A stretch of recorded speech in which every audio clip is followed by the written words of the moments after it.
Okay, here we go. Back to Molly's melodrama. Okay, before the old Kit Kat, I was about to say we have two very special guests. I met them a long time ago. They were three young dudes I thought were just punks and had one great record out and may not do anything else. They have proved to the world they're one of the finest bands in the world, and two of these guests are here now from this band of three, Andy Cox and Roland Gift from Fine Young Cannibals.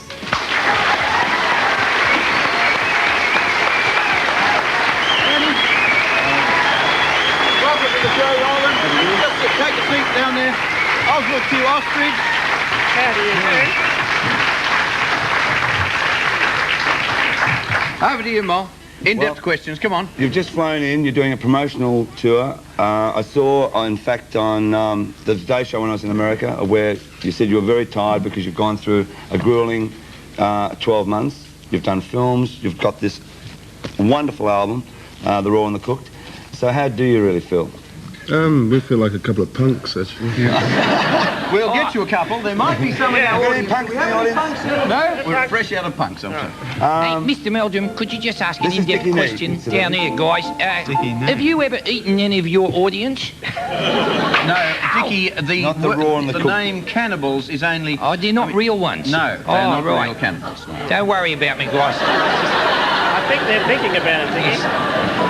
Could we ask you how the name Cannibals came about? It's a really terrible, boring film from the 50s. We've never seen it, so I can't really tell you much about it. But you just, what, was on one night and you said, yeah, let's call ourselves Cannibals or something? No, I just heard about it and never seen it at all. I don't know who's in it or what it's about. So you really put a lot into choosing the name? We put a lot of thought into it. We put a lot of thought into everything we do, that amount of thought. That amount of thought? Well, there must have been a lot of amount of thought going into this album. From when you first started recording and when you were auditioning people and finding young Roland here, did you ever imagine, quite seriously, that you would get to this position of where you're a worldwide major hit? No, not at all. With credibility as well? Not really. You don't really expect it. You always, I mean, in a way you think something must be going wrong if you can make a record that's a big hit. You must be doing something bad, you know, because usually big hits sound funny. So I guess we're just lucky this time. It's funny because I thought we were massive before. Right. Yeah. But it's... Yes, keep going, Roland. No, we didn't know what happened because we released the one album 3 years ago, and then, you know, there's such a big gap that we couldn't have planned for this at all. Because, you know, it would have been quite easy for people to forget us after such a long period. But thankfully they didn't.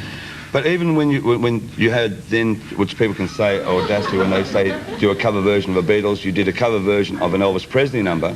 What did you expect to happen to that? Just maybe a hit in England, certainly not in America, or what? I thought I'd get beaten up by Teddy Boys, actually. Right. To go into films of where you actually sort of play rather the hard-line role, you know? Yeah, it's been incredibly lucky. I mean, somebody came to me for the first film, somebody came up to me and said, do you want to be in this film? And I'd sort of thought about it, because I used to do drama when I was younger. But then I thought, well, no, maybe next year, you know, I'll put it off. But I like the director, and I talked to him about the project, and he sounded interesting, so I took it. But, you know, it was funny, you know, somebody just came up to me and said, do you want to be in movies, kid? Ta-da. Hello there. It's, I'm not sure what time it is, but...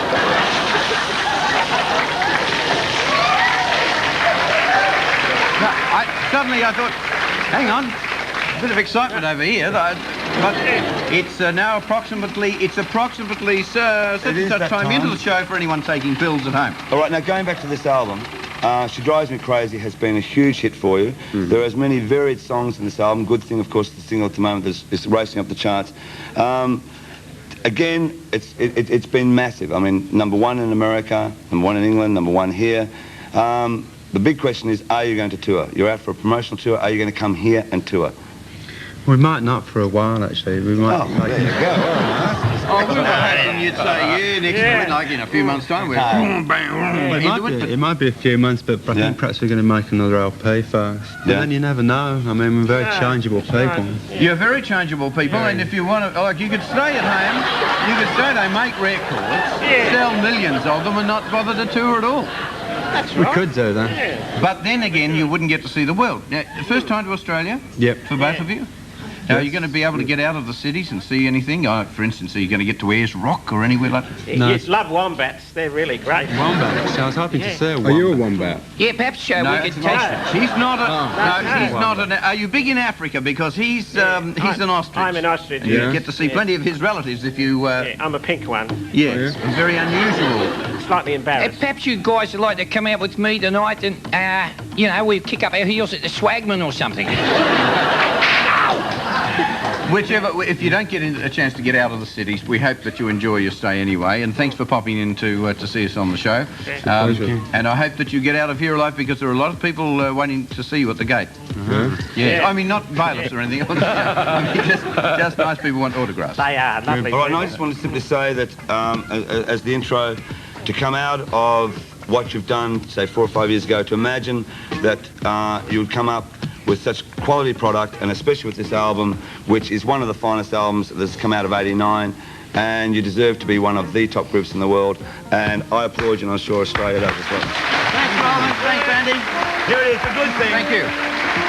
Thanks, Andy.